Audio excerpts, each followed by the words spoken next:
Welcome to Digital Momentum, the Retail Growth Podcast. I'm Mike Ryan, Head of Retail Insights at Smarter E-commerce. This show offers conversational interviews with leaders in digital marketing, digital transformation, and e-commerce growth. Today I'm joined by Chris Gutknecht, Optimisation and Acquisition Lead at Bergzeit, a retailer in mountaineering, climbing, and outdoor sports. With Chris's help, Bergzeit saw impressive 50% growth in 2020, bringing revenues above 100 million euros. Chris is a well-known speaker at search marketing and digital marketing conferences and brings a generous mindset to sharing technical approaches he has pursued. He's an expert practitioner and leader in digital maturity, including topics like profit-based campaigns, attribution modeling, and marketing data warehousing. So, let's get into it. So, Chris, thank you very much for joining me today and sharing your time. Happy to be here. As I mentioned before, big fan. I think you always have like really the top topics at conferences like SMX, for example, Search Marketing Expo, for anyone who doesn't know that conference. So you're working right now at a retailer called Bergzeit. Is that right? That's right. Yes. Can you translate Bergzeit for our non-German speaking audience? Right. It's spending time in the mountains. That's really what it's all about. Yeah, that's awesome. So you're a bit of a mountaineer yourself, right? Yes, actually, I started climbing. So climbing is my passion. I just started climbing over 20 years ago. It was in the 90s, and I've actually known the CEO since 2006 when I came to Munich, or 7. Yeah, climbing is part of my life. That's really great. The longest part of my life. Yeah. I got into, I'm from New England originally, Northeast in the US, and we don't really have mountains compared to European standards, or even compared to like the Rocky Mountains in the US. But I love getting up in the mountains, and I got into snowshoeing several years ago. So yeah, it's really great to spend time out there. I'm excited now to be And there's Romney up there, I think. Which one? Romney is quite famous. Romney in near Maine. It's quite famous. Sadly, that one's not ringing a bell. In New Hampshire, we've got Mount Washington, which is not that tall, but it held the wind speed record on Earth for a very long time, like over 100 years, I think. Wow. So people do some pretty intense training up there. Little tip if once we can all travel again. So yeah, you were on the agency side for years. You were at No Risk for quite some time. And what was something that you really loved about working agency side? And then maybe what brought you over to the client side? Oh yeah, sure. So I always really enjoyed the fact that you can run tests in parallel on lots of different client projects. Yeah. And there's so much you can learn. And also the transfer, like you have stuff that works in one project and you can transfer it to another, and you get lots of quick wins. And that was great. I was agency side for a very long time. What I missed was to focus more on one project and get more in depth in terms of analysis, in terms of the tool stack, just the depth of what you can do beyond the simple stuff. Mm-hmm. That's what really got me to make that final decision. And what pretty much I'm working on right now with attribution, profit bidding, or the team and I. And that's sort of the positive side. If there is a negative side, I would say what is different is that as an agency, you focus on just the things you're really good at, and you just disregard the rest, which helps you position yourself. Yeah. But in-house, you can't say, well, we're not going to do social media. We're not going to do newsletter. You have to do everything. So you have a situation of, different skill levels, different maturity levels, and also levels of, let's say, intensity. Yeah. Some areas are really well taken care of.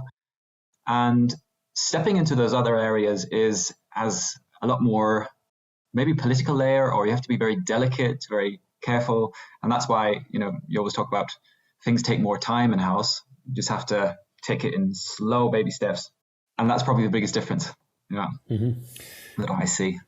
Yeah, that's a really interesting insight, and yeah, I totally get it. When you're agency side, you've got this portfolio of clients where you can learn so much, and now in a way, in a single account, you don't have that sparring potential, the transfer potential. So that's really interesting.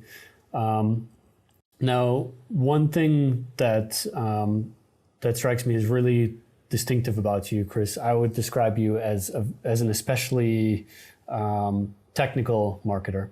Mm-hmm. So at what point in your career did you start building technical skills? How did you go about it? So that was actually, it started a long time ago, I would say probably 2012. Mm-hmm. And took me a very long time to get into first JavaScript. So I did a few courses. In the beginning, I failed a lot, and I thought, well, this is not for me. This is just not working out. And then what happened, that we had an intern join, or it was a student intern. And I don't really know how it happened, but this is my previous colleague, Alex Gors. So I somehow got him started on, hey, here's ad scripts. Can you just try this and see if you get it to work? And he did within a month. And he actually surpassed me on some of those little challenges. And I thought, well, I can't let this happen. I can't just have a new person do the technical stuff and me delegating it. So I just tried to keep up, and I kept up. And that's what really got me going to have this partner in crime, to keep building new things, testing things, not being on my own. That made a huge difference. And that pretty much got me going from JavaScript into SQL and Python about 3 or 4 years ago, where we just realized, ad scripts has so many limitations, you can do so much more. Now I'm not really that much involved in ad scripts anymore, more in the data space, the Python space, etc. So that's still a lot of fun. I would say if I have time for myself for my project, it's always a technical aspect, because throughout all the years, I've noticed that technology data is the best method and the most effective method with long-term gains if you want to generate outcome, especially in the regards of revenue, direct output. And I think it's the best time invested for me as a technical marketer. Mm-hmm. Yeah, well, that's a really great kind of origin story you have there. I love this idea of a competitive partner, but where you're each kind of pushing each other a little further. And I've definitely had times in my career like that too. That's really cool. And you kind of anticipated my next question there. What have been kind of the outcomes of becoming more technical? I guess you saw advantages both in your agency career and also now with Bergzeit. Mm-hmm. So what are the outcomes have been? I would say at the beginning, lots and lots of failure and lots of, trying and testing. But throughout the years, if you build up a code base and you can, reuse that code base, you notice that you can produce quick results much faster. Okay. And that helped in the agency times at no risk to help us to position ourselves as sort of the experts on automation, mm-hmm. and especially custom automation, which was at that time is a very, almost like an easy way to get new clients and customers, because you can say, right, we're not a big agency, but this is what we're good at. And if you're interested, then just give us a call. And it did really help inbound sales to present these ideas, share lots of code and scripts at conferences, and it was a great inbound pipeline. Now I would say, in-house role, I could manage to reuse some of the bits and pieces, and of course it's a big time saver, so time and budget saver. So we had, I think it's one of your of Smex's competitors. We had Kamato on board. Mm-hmm. Sure. And we cut Kamato out of the equation. We saved a ton of money. I'm not going to say how much. We transitioned to to smart bidding and build our own like feed-based campaign tool. Mm-hmm. So in that regard, time savings and budget savings. Yeah. Those are two huge topics when it comes to efficiency and effectiveness. Your time and your budget, right there. Those are two of the biggest levers that you have.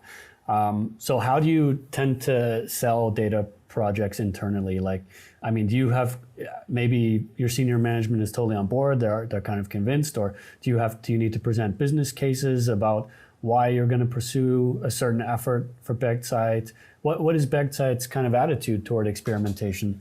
I would say the selling data projects part is, I couldn't talk for other retailers, but yeah, I think it's harder than an agency side, because as an agency, you often have these, 1.5 hour monthly reviews, and you could say, right, I'm going to take the last 15 minutes to sell this new idea, and you get undivided attention. To get that kind of attention for a new topic in-house is really difficult, because I wouldn't have guessed, but I have more meetings than agency side, actually. Okay. That's maybe a sign of the times too. I think meeting volume is just increasing in a lot of companies right now. Absolutely, as a skyrocketing, especially because it's so easy to hop in from one call to the next. Yeah. But so selling these ideas, what I've realized is it's much easier to pick up on some existing pain that's out there that has been expressed in some form or fashion. And you can say, right, I'm going to take this pain and I'm going to help you and propose a solution. So that could be, the attribution side, where you're seeing an overinvestment and overgrowth of paid channels, and many people are not happy about that. Mm-hmm. And you can say, right, we can't solve this problem, but we can change the perspective, find an attribution model that helps shift towards upper funnel channel. So that's what I noticed, that it's, I wouldn't say impossible, but it's close to impossible to sell an absolutely new idea that doesn't have any business relevance. The more it's already sitting around in, between the teams, and then you can pick it up. That's the best situation you can have. Business cases, I would say what we don't try to do is a lot of upfront planning. Okay. So what we try to do is try to really, in the agile way, try to slice it down into almost 2-week windows and say, let's just invest for a month or two, maybe just a month, and see what results we get. So really be focused on very quick results, which sometimes has the difficulty of, if you have to do some foundational work and you always have to deliver results, you're kind of building a model and building a dashboard at the same time. So sometimes that's kind of a parallel or two-streamed approach. But that is definitely helpful to say, we're not going to put hours and hours into some huge investment case. We'll make a quick decision and then meet in 2 weeks again. And even though we don't have a super scientific experimentation process from start to finish yet, the mindset is there to say, let's try it. Let's see what results we can get in 2 weeks or 4 weeks, and then just take it from there. So a bias for action. Mm-hmm. Yeah, that's great. And so you're just kind of checking in often and making these kind of start, stop, continue type decisions, and it's sort of like a stage gating process. It sounds like, and it seems to me that you're really successful with that, because I think the projects that you've implemented, based on what I've seen from what you've shared at conferences and so on, I think you've made a lot of progress on some pretty challenging, on a diverse set of some pretty challenging problems. So it seems like it's working well for Bergzeit. Let's put it this way. We always try to make it look nice and successful.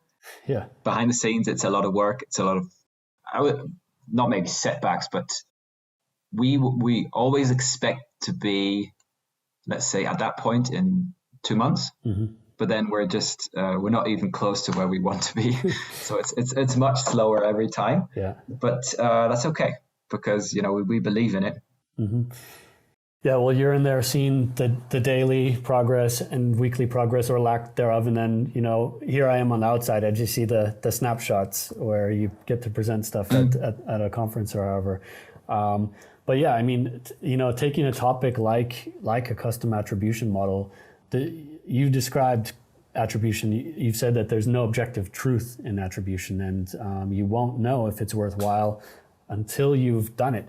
So how, just getting back to that topic of interfacing with your senior management on these projects or so on, I mean, is that a complex message to deliver to them, or how because it's a rather ambiguous kind of territory that you're in with mm-hmm. attribution, but basically in the end you've been able to persuade them, and what has that been like? So I think I mentioned that it's much easier, and maybe that even it's a requirement that it has to relate to some kind of business pain. Yeah, like the pain that many people feel, and it's not something you have to explain in lengthy words. If you just say, we're seeing more and more paid media share, and it reaches a point of frustration when you see the Google bill and you look at the overall cost structure, and you look at the Google bill and HR cost, for instance, just for a staff. Yeah. And you put that in perspective, then it's that's really painful as a CEO, to look at that. Why on earth are we paying so much to Google? And that was the pain that we could build off of and say, right, we're not going to present a sledgehammer or a shotgun way, but we're going to go at it very carefully, scientifically, and we're going to move in that direction of we're feeding in the things we believe in. Because I've actually heard ideas of attribution to say, you take the attribution results and you feed it into a conversion probability model, mm-hmm. right? So the weights you get, that is a super objective way to look at it. But there's always this layer of, there are things you cannot measure 100%, like the long-term effects. And do you really want to make your short-term tracking data make all the decisions for you, mm-hmm. even though you're not measuring everything? So that's why we said, well, we want to take those beliefs into account, that we believe in content, we believe in upper funnel, and we made that deliberate choice for one of the models, which is Markov. And the analogy I always use is the football analogy, really, mm-hmm. for attribution. So you have a team of 11 people, and you can't just put offense 100%.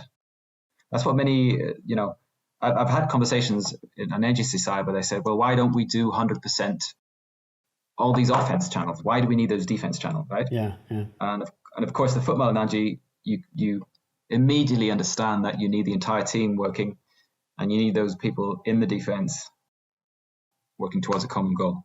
Definitely, that's a great way to describe it. And yeah, I think, this idea of, I think there are people who think of attribution in a way as if it can be calculated, and it's something that needs to be modeled, and there's a difference there. And I think that gets to your point about short term versus long term, and are we willing to accept some uncertainty in there, which is kind of a requirement. And absolutely. And also the fact that being honest about the situation that we're not measuring, we can't measure everything, right? Mm. The data we have shouldn't always dictate to 100% what the reality is, because we know we're not measuring everything, right? Yeah. And that is very true for attribution. Yeah, the map is not the terrain. And I think that people are going to have to get more comfortable with that as there are changes in privacy and the tracking technologies that are available. Oh yeah. Mm. So you mentioned pain in identifying pain in other teams and so on. So if you've done that correctly, is it easy to get buy-in, or how do you secure buy-in? Not just from, let's say, management, but from other teams where you might need to borrow resources or collaborate, so that they feel like they're part of this, or that they're excited about it, rather than it's something that's assigned to them, or, Chris's team cares about this, and, how do you get that level of involvement?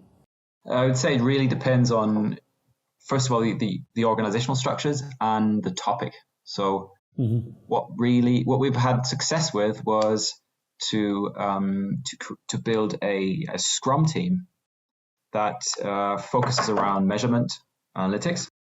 We've had some shift in management in IT with some really great mindset towards business and measurability and measurement.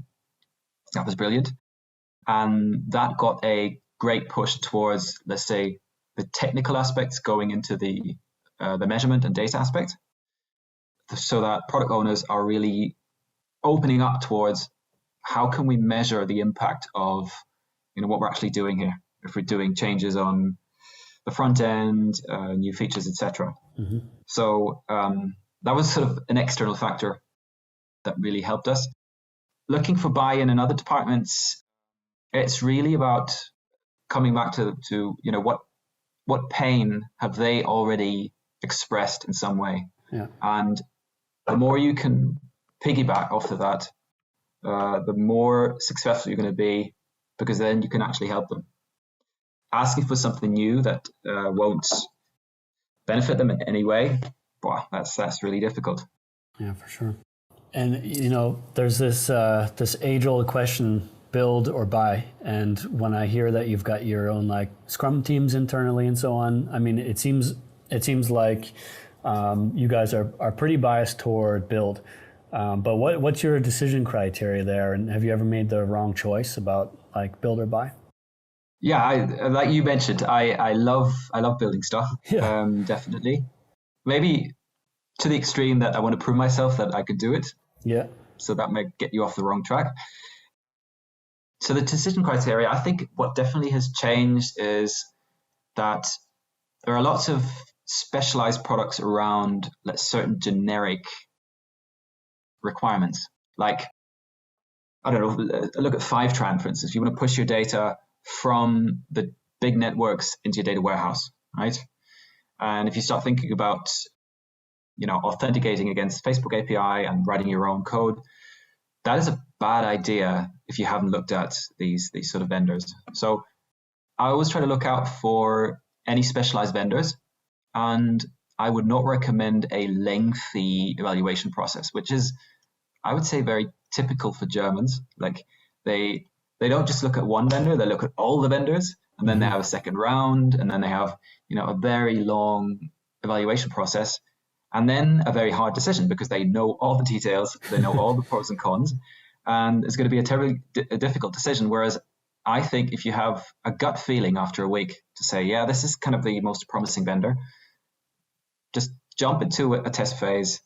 And after that test phase, usually, and that was the case with Fivetran and data loading vendors, you're going to have a much better idea of what's important for you. Mm-hmm. So things they're doing, things they're not doing. And that's why the less expertise, subject matter expertise you have for a new topic, I would definitely go for a initial buy phase to get an understanding and see how far they can go. And don't wait very long with the evaluation, just jump right in. And usually you can move on to the next one pretty quickly. Mm-hmm. And then after a while, if you realize, well, it's not magic, I know exactly what I want to do, and this is stable, then maybe you can secure some buy-in or just build it yourself. Mm-hmm. A couple of examples I could share would be like data loading. So loading data from sources into a data warehouse. We ended up building the pipelines ourselves, and cookie consent is something we're moving towards an in-house solution because third-party CDN requests, etc. Okay. We realize there's not that much to it. We might think differently in 6 months. So yeah, we are biased towards building, but it's really important to look at outside into the ecosystem and see what good solutions are out there. Yeah, I think if you look at a German business culture, classically it's considered risk averse and very methodical and careful. Right. And so you're recommending just having a bit more, accepting a little bit more risk and that it's kind of an upside and not over engineering a decision process there. Yes, and probably because we're in the digital space, right? We're not stacking bricks on top of each other. Yeah. We can just we can Fivetran is a great example. You could just you can start the trial, you can have data in your data house within 5 minutes, and look at table structures, etc. And that's really valuable. Mm-hmm. So getting to this podcast is called the Retail Growth Podcast. So how would you and/or Bergzeit, how do you define growth? What does good growth look to you, or how would you identify unhealthy growth? So I would say let's break it down into, let's say, business growth, mm-hmm. and then maybe like your personal growth and team, the growth as a team. And okay, yeah, I like it. Yeah, so I think business growth is, you could say, rather simple in terms of you growing in terms of revenue, profits, or headcount. Mm-hmm. And what is unhealthy growth in that regard? I would put it very simply: if it's not fun anymore. Okay. So if everybody's complaining about so many countries are being launched, and it's just, there's so much extra hours people have to put in, mm-hmm. and we're losing sight of this is our job, it's not our life. And this is part of what attracted me towards Bergzeit, because we have a very open, tolerant culture towards part-time models or part-time jobs and people leaving early. So mm-hmm. some people leave at start at 6 in the morning and they leave at 2 in the afternoon. Yeah. And that's, now it's with working from home, it's different, but going back to the office, it will be the same. So people leave at different hours of the day, and we really value the time spent outside, because we have this claim, more time in the mountains, more Bergzeit. Yeah. So that is something that every level of management really, really values. And to me, that means also balancing your growth ambitions. Mm-hmm. We don't want to grow 100% year on year, because it's not sustainable in terms of your workforce, mm-hmm.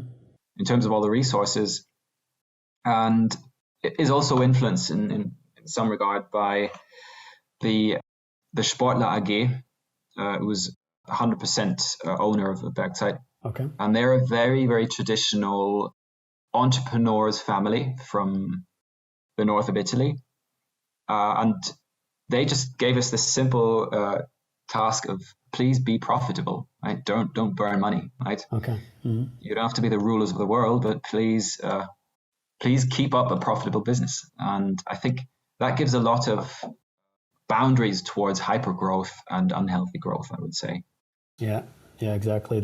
I think there's and it gives you also a clear kind of imperative to measure that profit and to really be linking your marketing activity toward profit and so on, as opposed to just top line revenue.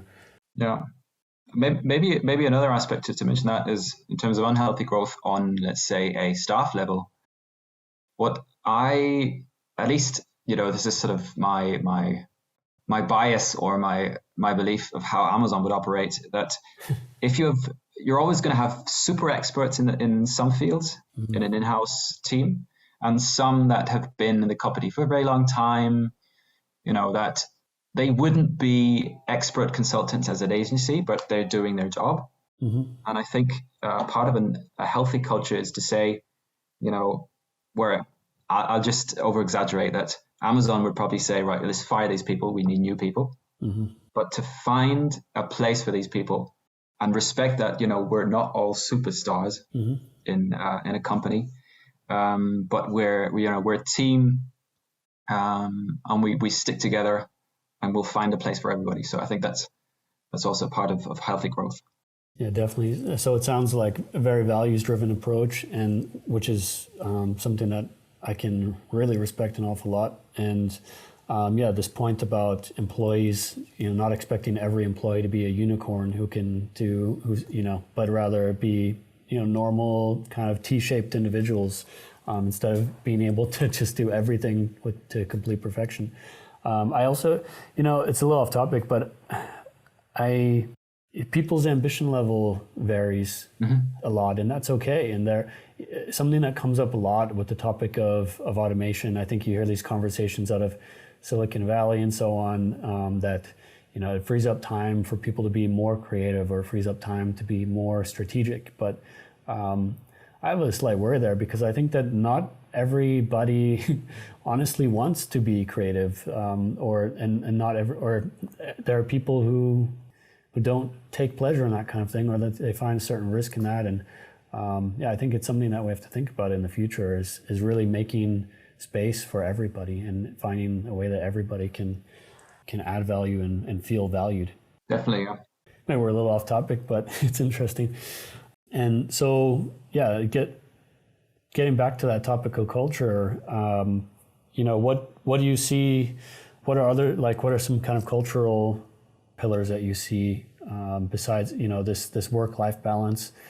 And it sounds like you make room for people. I just one thing that comes to mind I wanted to pick your brain about is the topic of data literacy, because you mentioned earlier that there's these great outcomes that are possible when you have technical capabilities in a company, and in your career when you have those technical capabilities yourself. You mentioned at the start that you didn't want to just delegate these things to someone who had the technical capabilities. You wanted to be involved there. But what do you think about data literacy for those who are not technical, or who won't be able to get in that same level? I actually think a lot about data literacy, and we spend a lot of time internally thinking about different aspects, different programs. To start off, what we launched last year was a program we call it the Analytics Power User Program. Okay. Where we have every 2 weeks we have one deep dive session on a topic related to data and to Google Analytics.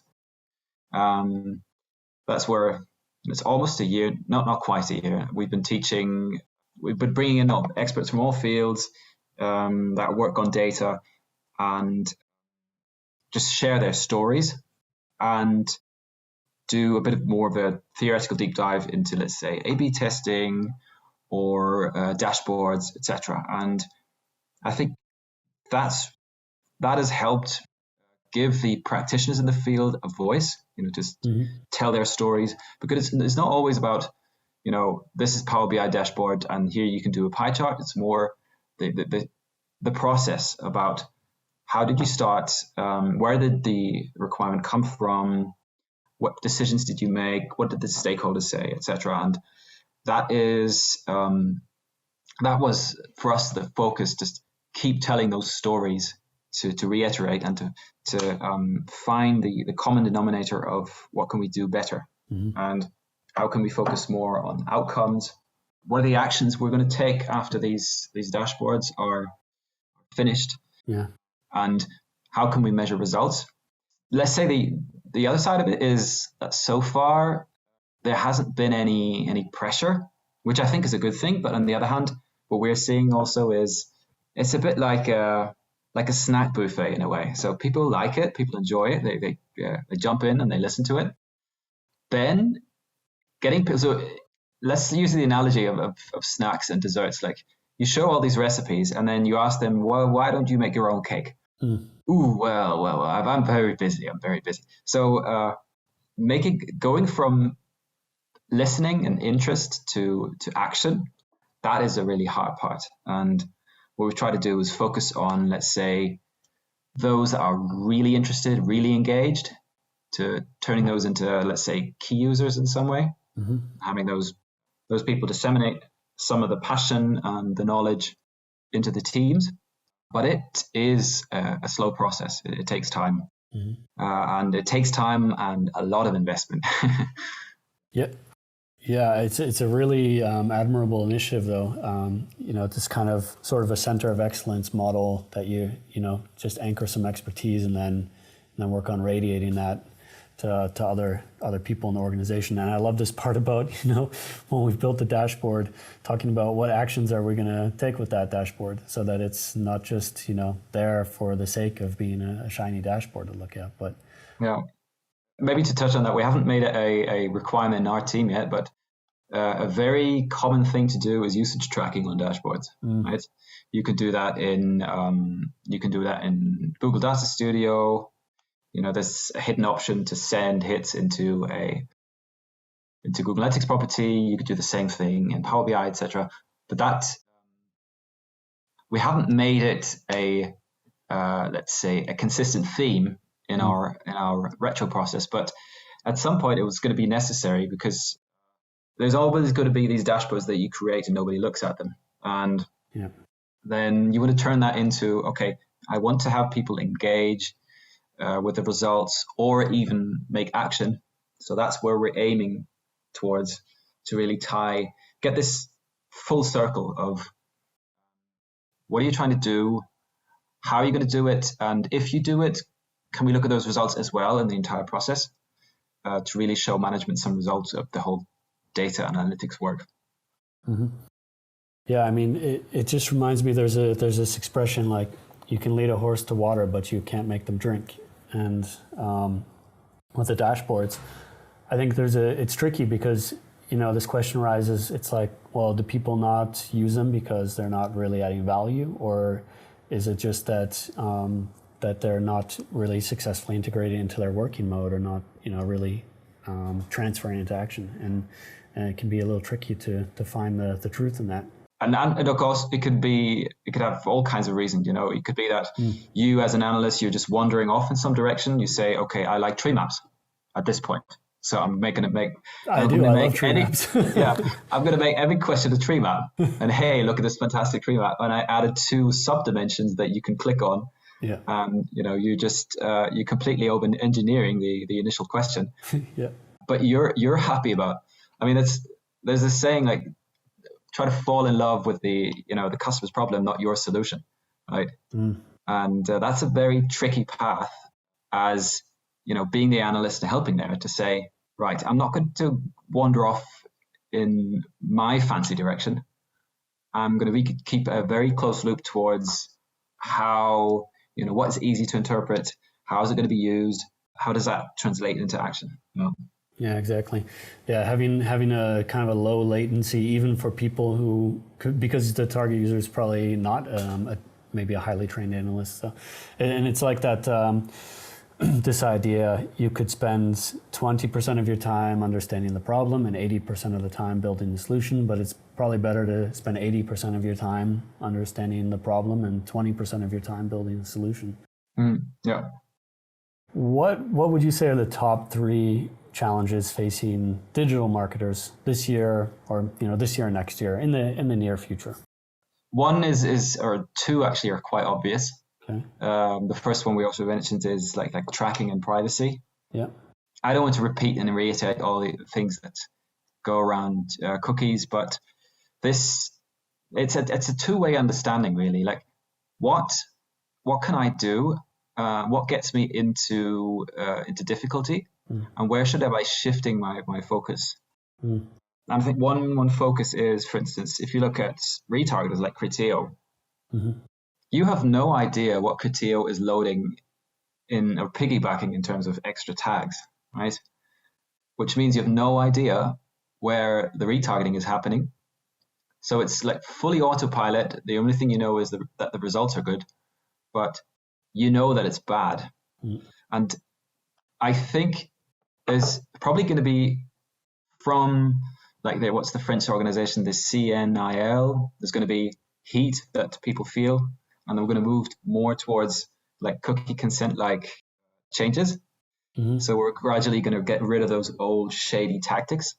And I think the more we shape and strengthen the understanding of what is the information we can track, like with serverless tracking, without any session or without any user profiling, I think that is a good investment to look into, what is long-term future-proof. The second topic we've been talking about a lot is around data and first-party data. Yeah. I think there's a history of we just activate lots of data sources and we only focus on, let's say, 40%. Mm-hmm.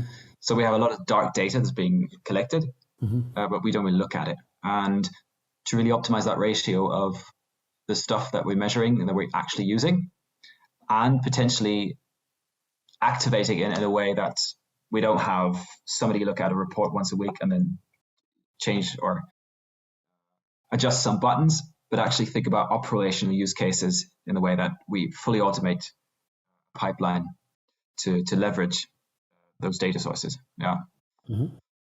And the third one, maybe it's not a challenge, but it's something that I've noticed in-house, that as marketing agencies and vendors, and if you work in that specific subset, you think, because let's say Google, it makes 60% of your revenue, or 50%, doesn't matter.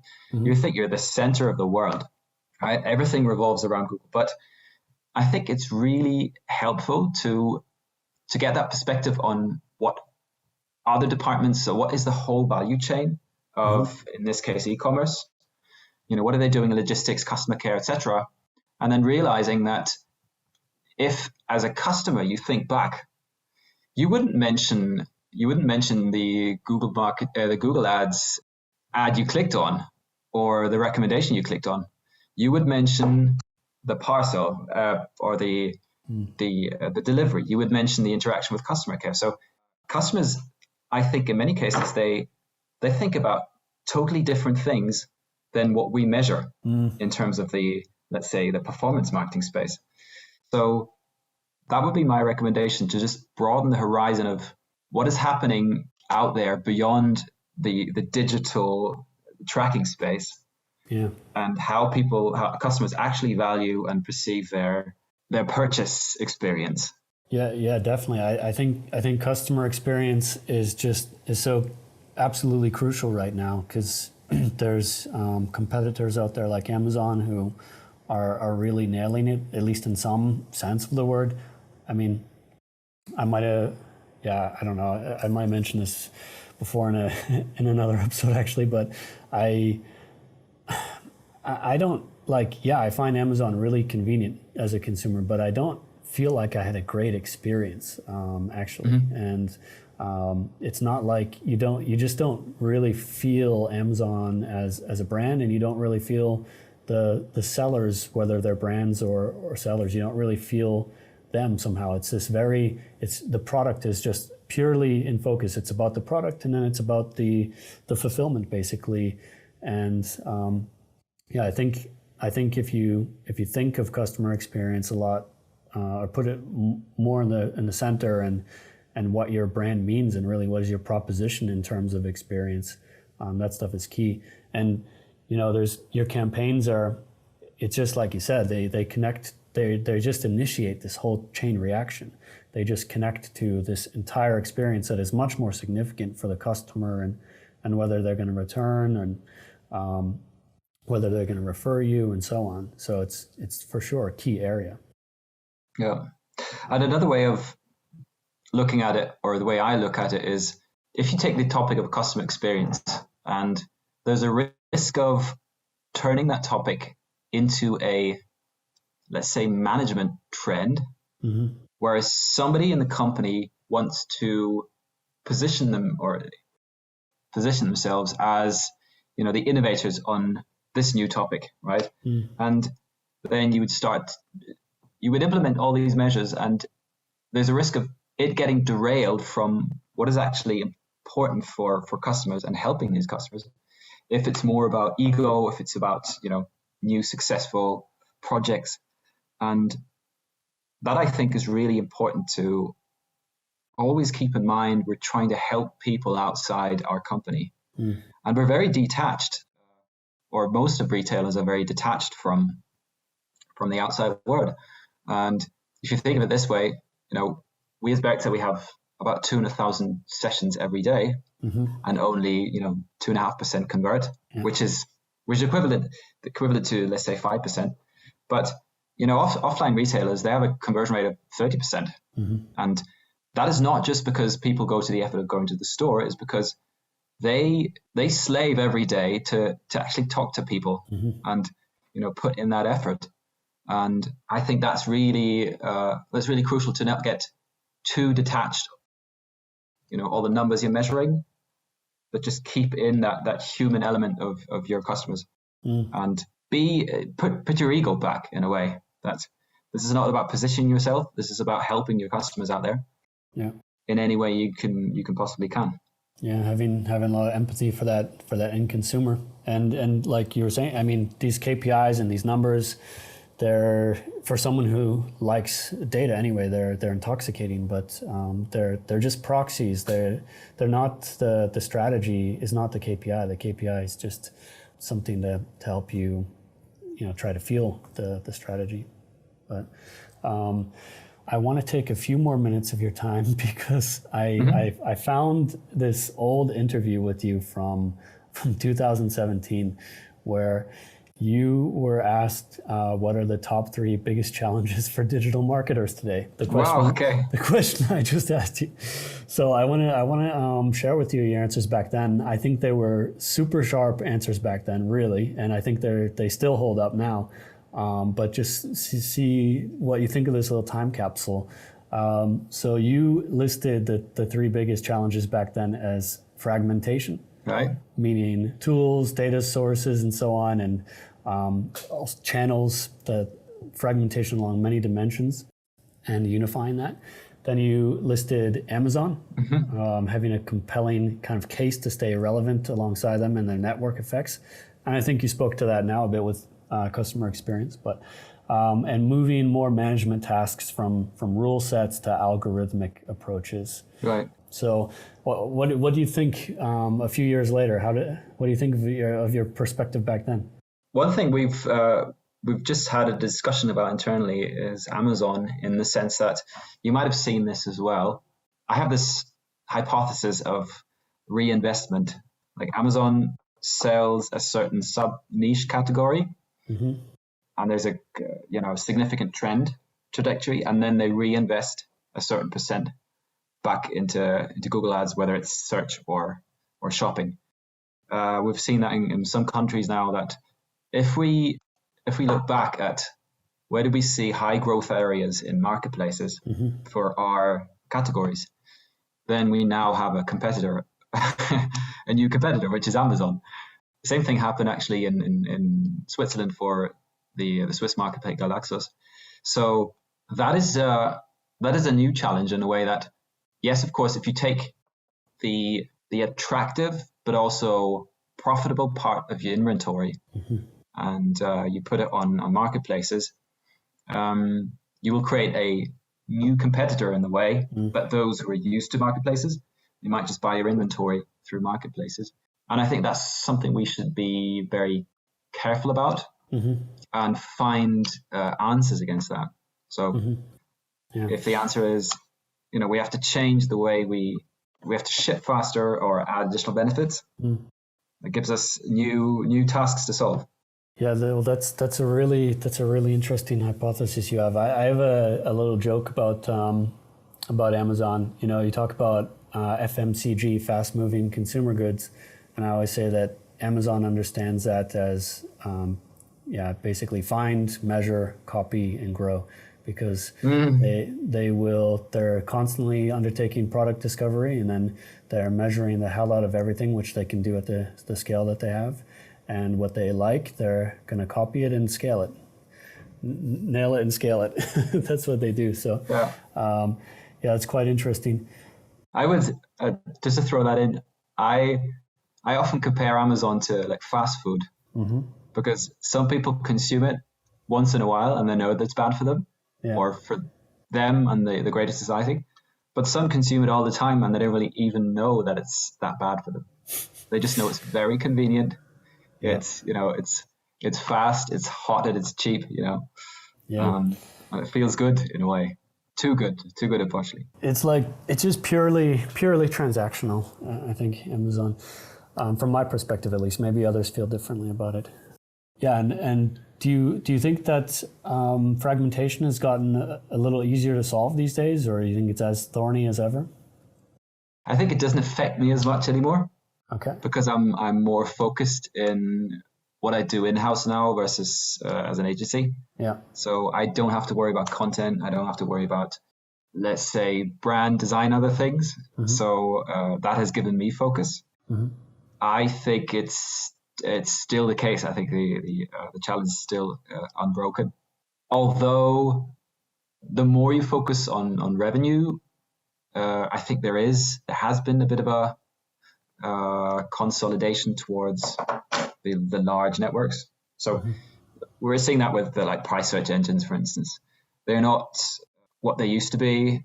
Affiliate networks, I wouldn't say they're dying a slow death, but they're still alive, but they're stagnating mm-hmm. because there's been so much push towards the big networks. And that is, one of the signs is, if you look at affiliate networks, I would say, at least what from we see, is the strongest growing subset of affiliates is CSS affiliates, right? Yeah.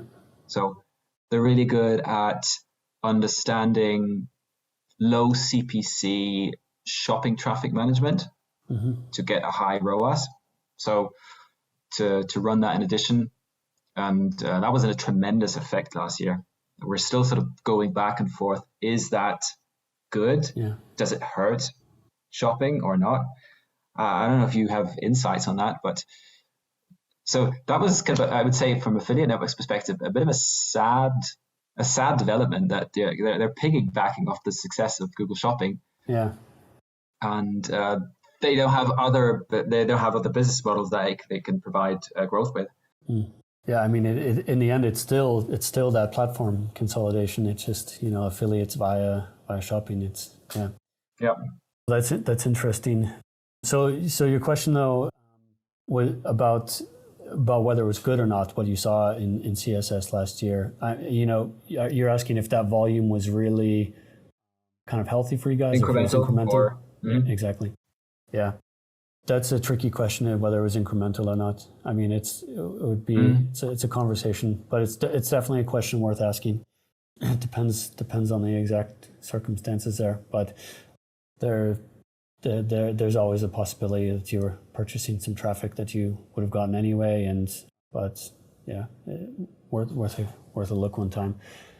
But yeah, I think that's what I've got for you, and we're good in our time box, Chris. So yeah, thanks so much for your time today, Chris. It was a really interesting conversation, and yeah, I really appreciate it.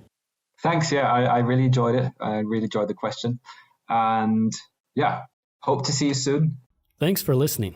Join us next time for an interview with Paul van Elsacker, a marketing technology consultant who has worked with companies like Groupon, Zalando, and SoftBank.